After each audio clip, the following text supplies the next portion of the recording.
This week in East Brunswick, a sold-out crowd at the high school watched as the New York football Giants faced the East Brunswick All-Stars, not on the gridiron, but on the basketball court. The game, sponsored by the Lions Club, was a benefit to support the library's Kurzweil reading machine, an optically sensitive computer which can actually read books to the blind. John Megliero, host of Channel 8 Sports Talk, was on hand to bring us some of the action, plus an exclusive interview with Giants offensive lineman J.T. Turner. Along with the Lions, another active organization in town is the Junior Women's Club of Greater Brunswick area. Sharon Karmazin will be in the studio with President Kathy McCokey and Vice President Valerie Egan to discuss upcoming club activities. One such activity was a spelling bee held at the library this past Sunday. The Channel 8 camera was there and will bring you a bit of the contest. During March, the East Brunswick Board of Education has been celebrating Youth Art Month. As part of that celebration, we'll show you a bit of the school's Art Awards presentation this Saturday. The third part in our series on infant care, co-produced by the Children's Department here at the library, will feature local dentist Dr. Kevin Brunston, who will discuss infant dental care. For this week's installment of Consumer Aware, Adrian Eisner will discuss concert ticket fraud. Again, at this week's council agenda session, the township revaluation was the big issue. Council members, as well as the township administrator and township attorney, answered questions for the packed courtroom. For our first feature, let's join John Megliero at courtside for New York Giants EB All-Stars basketball. Hi, I'm John Megliero for This Week in East Brunswick. We're coming to you tonight from East Brunswick High School, where the East Brunswick Lions Club All-Stars will meet a team of New York Giant football players in a charity basketball game to benefit the Kurzweil reading machine. As you can see, the teams are on the court, and the Giants roster includes a list of who's who in professional football, such as Scott Bruner, Beasley Reese, and Lawrence Taylor. For the East Brunswick All-Stars, we can look for Kevin Collop, John McDermott, and Tim Ripple to show their stuff on the court. Now let's get to some of the action.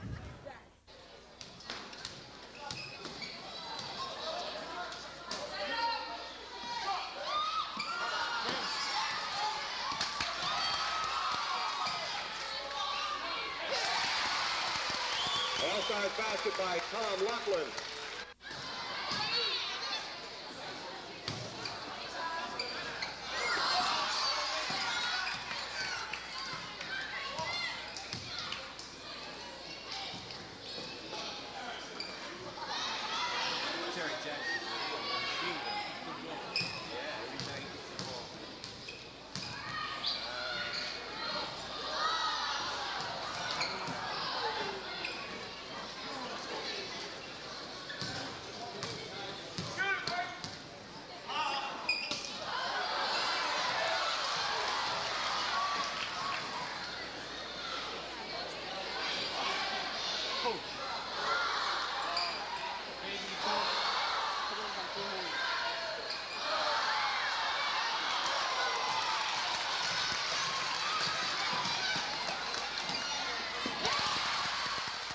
At halftime, with the score 28 Giants, 24 All-Stars, the crowd was entertained by a gymnastics show from the Flip-Over Gym of East Brunswick. Also, Tom Field of the Lions Club presented Library Director David Weil and Assistant Director Sharon Karmazin with a giant check symbolic of the portion of the proceeds earmarked for the library's Kurzweil program. As halftime ended, the Giant Stars signed autographs for local admirers. John Megliero asked Tom Field of the Lions how he felt about the turnout. I'm very excited. We sold 1,100 tickets, which is the total seating capacity of the East Brunswick High School, and we have a full house. Tom, let me ask you quickly, how did the Lions Club come to sponsor such an event? Well, the president of the Lions Club, Lou Samaro, came up with the idea, asked me to chair the event, and the whole purpose was to help the East Brunswick Library support the Kurzweil machine, which is a blind reading machine which helps a blind person convert the written word into voice so he can hear a book, and that coincides right with Lions work, with our visually handicapped programs.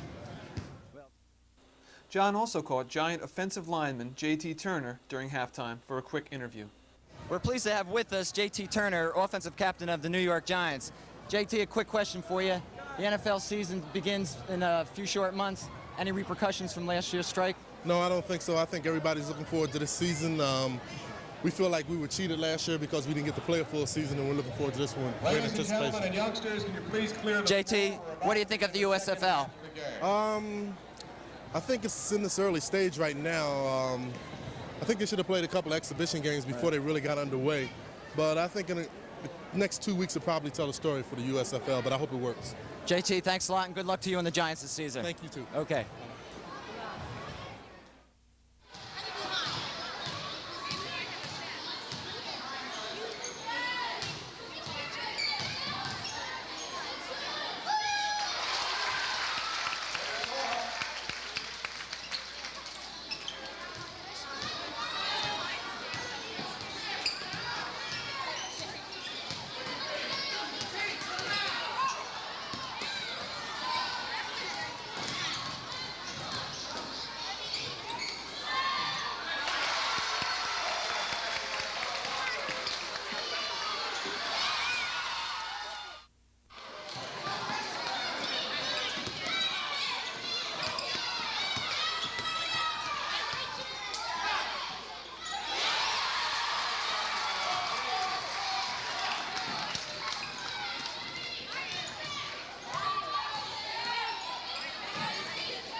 After the half, the Giants increased their lead, finally winning by a score of 71-60. All in all, it was an exciting game benefiting a very worthy cause. Now let's join Sharon Karmazin in the studio. Hi, I'm Sharon Karmazin, and I'm here today on This Week with two friends of mine from the Junior Women's Club of the Greater Brunswick area. First, directly next to me is Kathy McConey, who's president this year. Next to her, an old friend, Valerie Egan, who's vice president in charge of membership. And today we're here to talk about the Junior Women's Club and some of the things that they're doing in East Brunswick and in the surrounding areas in the months to come. We'd also like to give you a little bit of information about what the group does and tell you a little bit about how you might like to get involved in the Junior Women's Club's activities. Welcome. Thank you very much for having us here today. We appreciate this opportunity to tell the community just exactly who we are and what we do for them. Okay, well, let's start off that way. Tell us about the Junior Women's Club, Kathy. What does the group do, and who can qualify for membership? Well, first, who can qualify for membership is any single or married woman working or not working, woman who's between the ages of 18 and 35.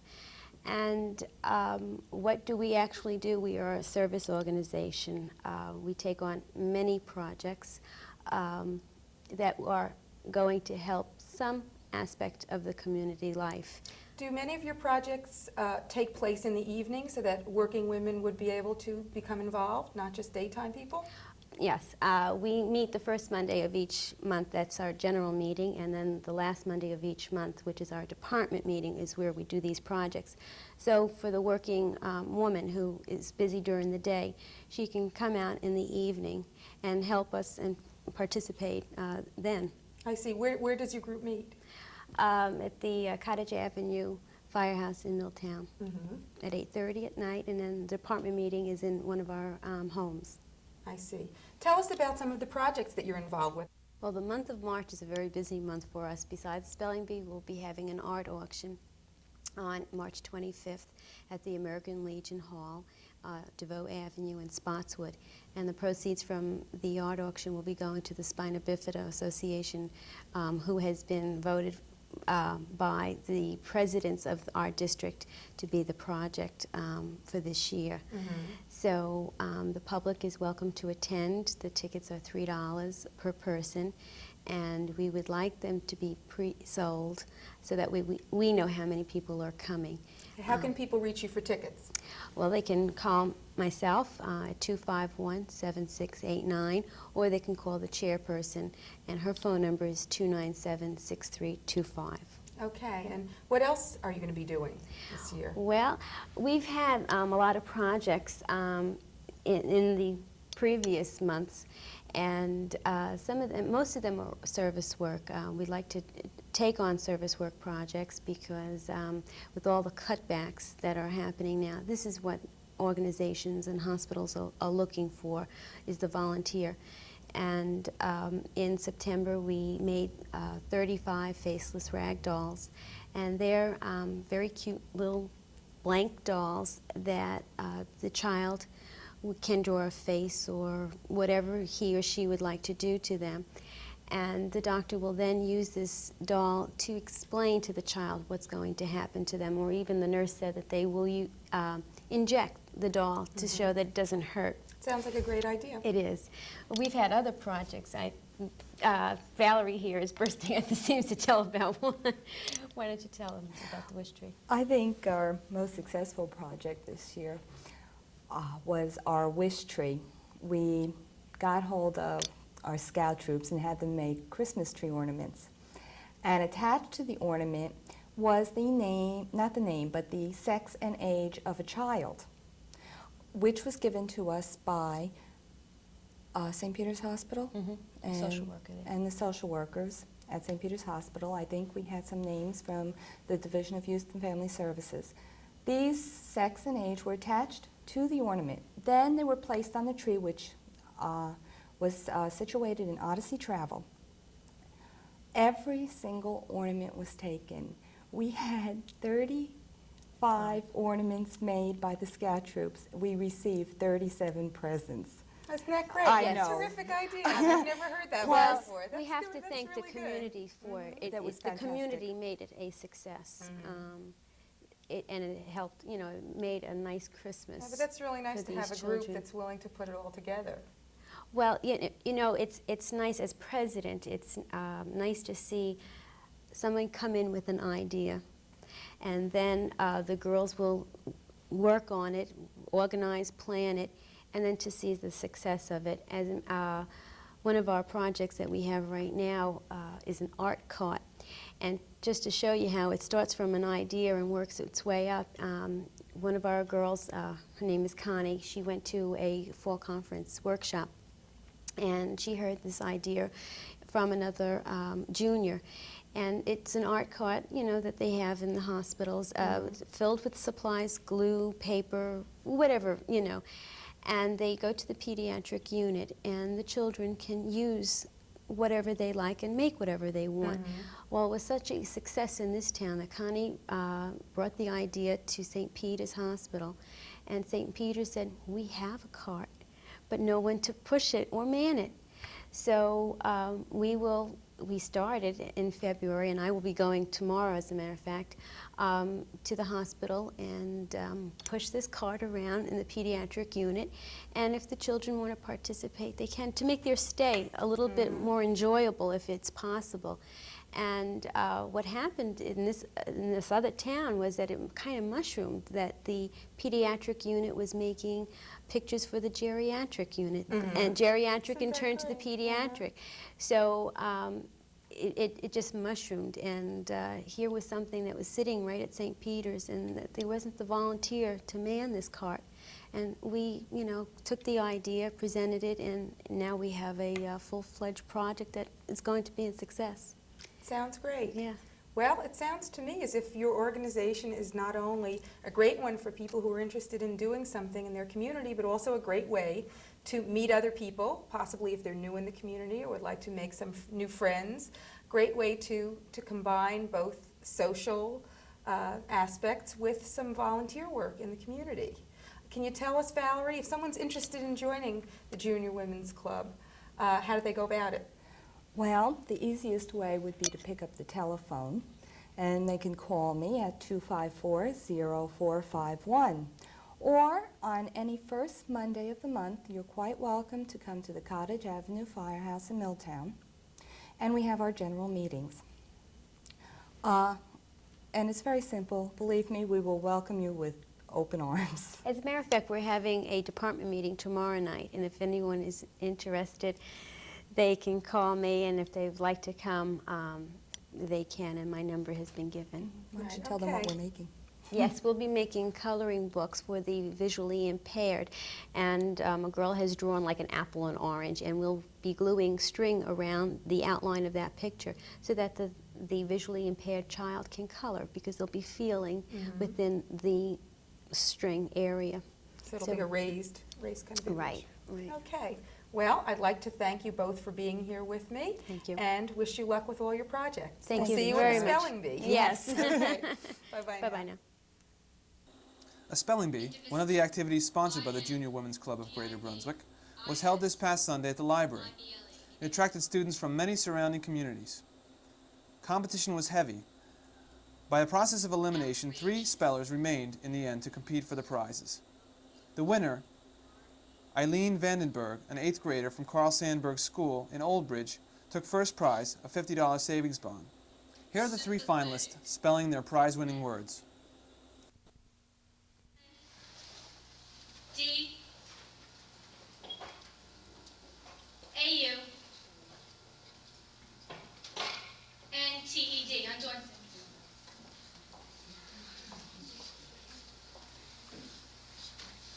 Intimidate. Intimidate. INTIMIDATE.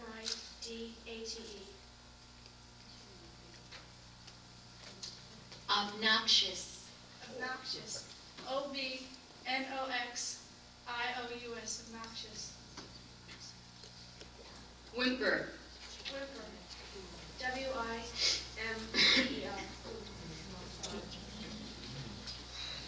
Whimper. WHIMPER.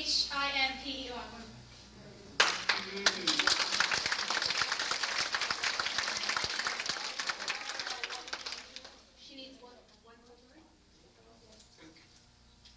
Let's see. Husbandry. Husbandry. HUFBANDRY. Husbandry.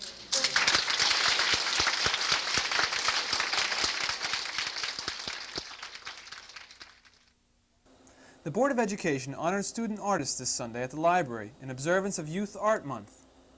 Young painters, sculptors, and craftspersons from all of the East Brunswick schools were given certificates of recognition by Superintendent Joseph Sweeney and Supervisor of Arts and Humanities Kenneth Koppel. Be sure to visit the library during the month of March, where a great variety of youth art will be on display. Now let's join Carol Phillips in the studio for a discussion of infant dental care. Hello, I'm Carol Phillips with the Children's Department here at the library, and as another part of our parent-infant program, we have Dr. Kevin Brunston to speak today. He is a pediatric dentist and will discuss children's dental health. Dr. Brunston, when should a child first visit the dentist? Well, Carol, you've heard me talk about that before, and I know that you're probably aware of the dental problems that young children develop, and we have decided, not only myself, but pediatric dentistry and dentists in general, that the best time to start dental health care for children is before they have a problem. And we feel that the best time then would be as soon as all of the baby teeth have entered into the mouth. This way, we know that if there is a problem at a later date, the child has had a very positive beginning, has been able to experience dentistry at its best as a preventive service, which is what it truly is, and hopefully will also have had a custom-tailored preventive dental health program designed for their special needs, involving fluoride therapy, involving proper oral hygiene instruction and diet evaluation.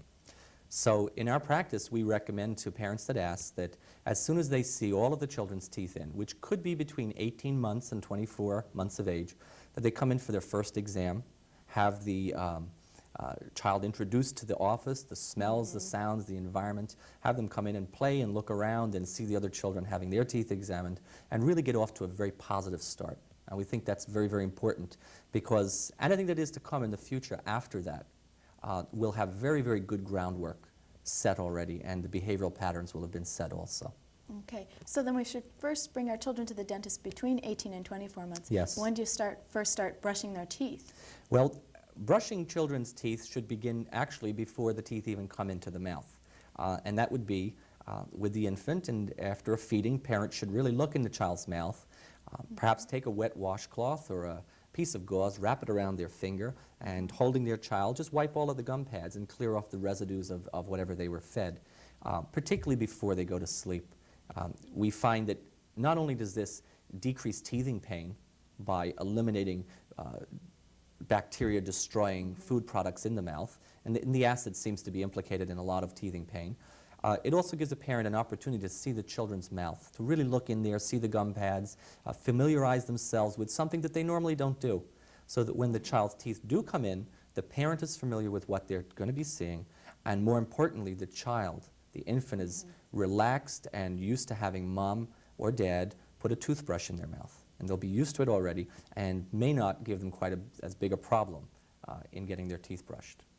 Okay, the major problem then with teeth is decay. Is that decay preventable? How much can we prevent? Well, today modern concepts in dentistry tell us that tooth decay is 100% preventable if the right things are done starting at the right age. We also know that 50% of 3-year-olds have at least one cavity. Statistically, that tells you that the odds are against you, but it also says to you, if you recognize that it's 100% preventable, it tells you that in order to prevent that 50%, you have to see a dentist before the age of 3, when the child has no decay, and get things started on the right foot. And by starting things on the right foot, you're talking about proper oral hygiene instruction, which means brushing properly for that individual's mouth. You can't just say, this is how you brush all children's mouths. You have to custom tailor something for that individual. You have to teach the parent proper brushing techniques. Convince the parent that they're responsible for brushing the child's tooth, not the child, as many parents feel. I've told you before that parents come and say, how can you say my 4-year-old has a cavity? He's been brushing his teeth since he was 2. It's very common to hear that. We hear it all the time. Yet the muscle skills necessary to do such a fine job don't exist till the child is 6 years old, perhaps. And I think the parent must take the responsibility for brushing. Another thing that needs to be taught before that child has that cavity is proper fluoride therapy. Custom tailored for that individual. It depends on their community, depends on whether there's fluoride in the water, whether they drink the water, what prescription fluoride vitamins they receive from their pediatrician, and a number of things like that. Having their teeth properly polished is important. Plaque on the teeth can etch the surface of the teeth within days. And every 6 months we recommend having the surfaces of the teeth polished smooth so they're nice and shiny and they don't pick up plaque and get decayed quite as easily. So there's a number of things to do before that child gets that first cavity that can be very effective in preventing it from happening. I have another side question. Uh-huh. I have a 3-year-old that likes to eat toothpaste. Uh-huh. Is that harmful? I think that recent evidence in the dental literature says that excessive consumption of toothpaste by children can cause fluorosis. Fluorosis is the white spots that you see on the teeth of children that have had too much fluoride. Now, I see. we do not recommend that they swallow the toothpaste, and the solution, of course, would be to limit the amount that goes on the toothbrush. Just put a very small amount on, rub it in with your finger, brush the child's teeth, and let him rinse out after, or just let it stay on his teeth, and the point being that you didn't put enough in his mouth to begin with. There's a lot of problems today with excessive fluoride. Not because people intend it to be that way, but there's so many different places that you can get it. You can get it from toothpaste, you can get it from rinses in the pharmacy, you can get fluoride from your water supply and from your vitamins. I think each individual has to have a custom tailored plan made for them based on their own habits, giving them the optimum amount of fluoride, which would be 1 part per million in drinking water, or at different ages, 0.25 milligrams for a child from 0 to 6 months, 0.50 milligrams from 6 months up to 3 years, and 1 milligram after 3 years until all the permanent teeth have fully developed.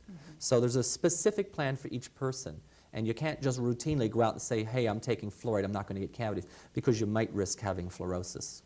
I see. Okay, but in East Brunswick itself, though, most of the water does have fluoride. The doesn't East it? Brunswick Township of East Brunswick's water supply is fluoridated, but not all of the residents are drinking that water, and even some who have it coming into their homes aren't drinking it for various reasons. One of the things I recommend to parents is that if they don't like the water, they can make juice in the refrigerator, and they can dissolve fluoride tablet in there to the right level, and just make sure their children drink the right amount of that per day. Or make juices with East Brunswick water. Okay. We've all heard a lot about and seen things in papers and on TV about nursing bottle decay. Just what is that? Well, nursing bottle decay is the most severe dental disease that children can have today. It is very, very prevalent in this county, Middlesex County. Our practice sees hundreds and hundreds of cases per year of a disease that affects almost all of the baby teeth by the time the child is 2 or 3 years of age. Basically, it's a disease caused by excessive or prolonged nursing from a bottle. And the bottle must, of course, contain either milk or some fermentable carbohydrate. Either it can be juices, it can be apple juice, natural apple juice. Parents would think is very good for their child and will not promote tooth decay. However, it does. But it doesn't if it's consumed within a short period of time. If the child is allowed to go to bed at night with that bottle, the bottle will hold the fluids up against the backs of the front teeth. The child is not swallowing while they're asleep. The child is not producing saliva to dilute this material. And as a result, it just sits against the teeth. The bacteria in the mouth convert it into acid, and the acid very quickly, within months, will dissolve the enamel away from these brand new immature teeth. Nothing sickens us more than having a parent come into our office and say, I'd like to have my child's teeth examined at 2 years of age, and we have the sad duty of telling them that 14 of their child's brand new 20 teeth are decayed from nursing bottle. The shock and the guilt that that parent feels from not having known what they were doing is absolutely horrible and always bothers us very much. So our office in East Brunswick and New Brunswick has a very strong outreach program to educate people about nursing bottle decay, because we see just so many cases per year, and the amount of restoration is involved, the amount of treatment involved, and the amount of pain and suffering that these children have to go through is very, very great. Just one more comment, Carol, about this. We've also found that children who have a start in dentistry with this disease not only have probably the worst beginning you could possibly ask for behaviorally in terms of their concept of dentistry, which is going to carry with them the rest of their lives, but we also find that other teeth in their mouth that don't appear to be decayed are at risk to being more easily decayed during that child's life. And they're always going to be much more susceptible and more prone to recurrent decay or new decay. So you're really starting off with quite a problem. So we really can't impress people enough with the need to educate people on how to take care of feeding their child. Well, and I know that from the pictures I've seen, nursing bottle decay is very real and very it sure severe. Is, yeah. I want to thank you for your talk today. Perhaps if anyone has any questions about nursing bottle decay, they can call the library. We'll have information on that, or contact your office for that. That'd be great. I'd like to thank you for giving me a chance to discuss this with the community also. Thank you very much. Coming soon, the Friends of the East Brunswick Library will be holding their 9th annual bargain book sale at the Brunswick Square Mall. Thousands of hardcover and paperback books for adults and children will be on sale from April 19th to April 24th. A special preview night, Monday, April 18th from 7 to 9 p.m. will kick off the sale.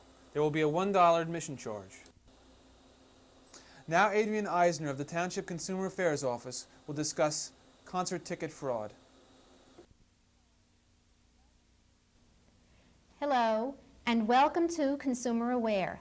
I'm Adrian Eisner of the East Brunswick Consumer Affairs Office. We have just received news that a judge has ordered 2 New Jersey concert ticket agencies to immediately stop operation and directed Attorney General Erwin Kimmelman to take physical possession of the records and assets of the firms. Tickets Unlimited of Fort Lee and Teaneck, New Jersey, and Prime Tickets of Old Bridge, New Jersey, their company offices and their agents were ordered to stop offering or selling concert tickets by Essex County Superior Court Judge Reginald Stanton. 89 consumers from various parts of the country have filed complaints with the New Jersey Division of Consumer Affairs, claiming that they are due over $11,000 from the defendants. Allegedly, the defendants individually and the two firms offered in local and national advertisements on radio and cable television networks and in newspapers to sell tickets to concerts that were never scheduled to occur. They accepted deposits towards the purchase of concert tickets without disclosing that the event was unscheduled. They have failed to disclose that any tickets actually offered would be sold above face value, in some cases hundreds of dollars above. They represented in advertising and by telephone that a full refund would be given, but failed to make such refunds when formal requests were presented.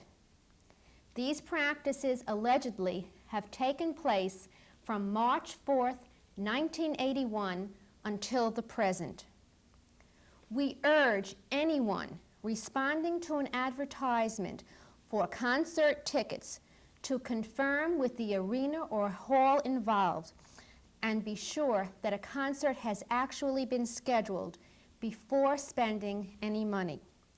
A phone call could prevent disappointment and loss of money. If you have any questions about concert tickets, please call the East Brunswick Consumer Affairs Office at 390-6954. We are there Monday through Friday, 9 a.m. until 1 p.m. And thank you for joining me on Consumer Aware.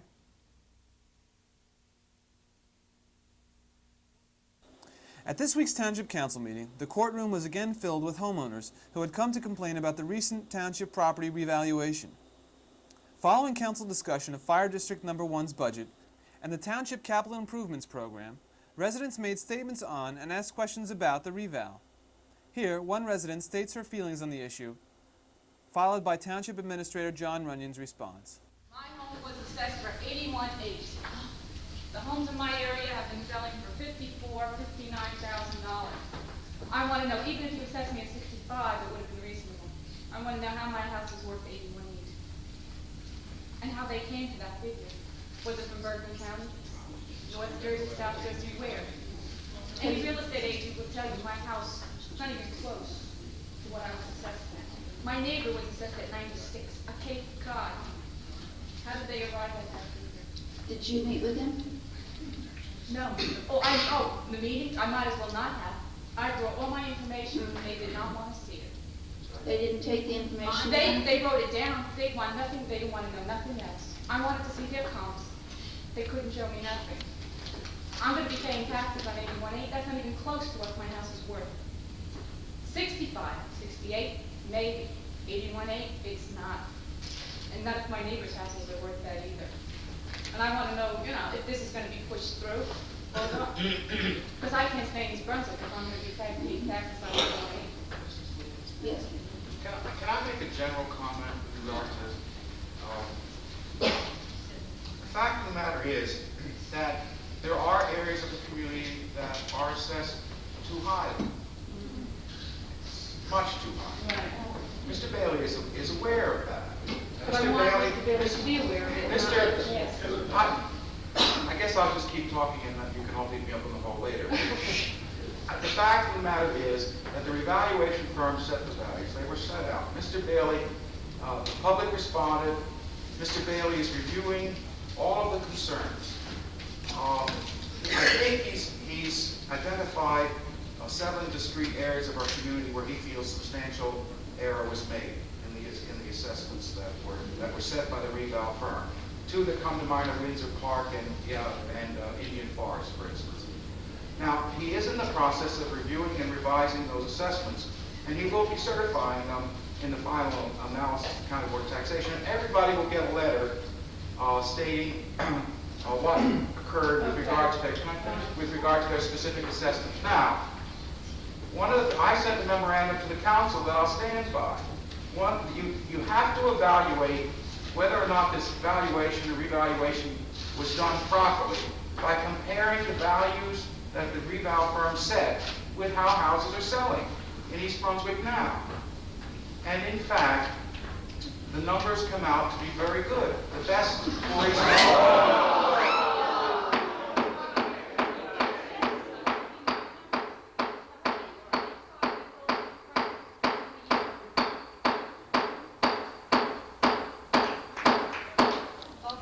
Mr. Runyon has the floor. When he is finished, you may make your comment. Mr. Bush said that the ratio was at 113%, which essentially means on average all homes in the community are assessed 13% too high. That's not wrong if everybody's 113%, okay?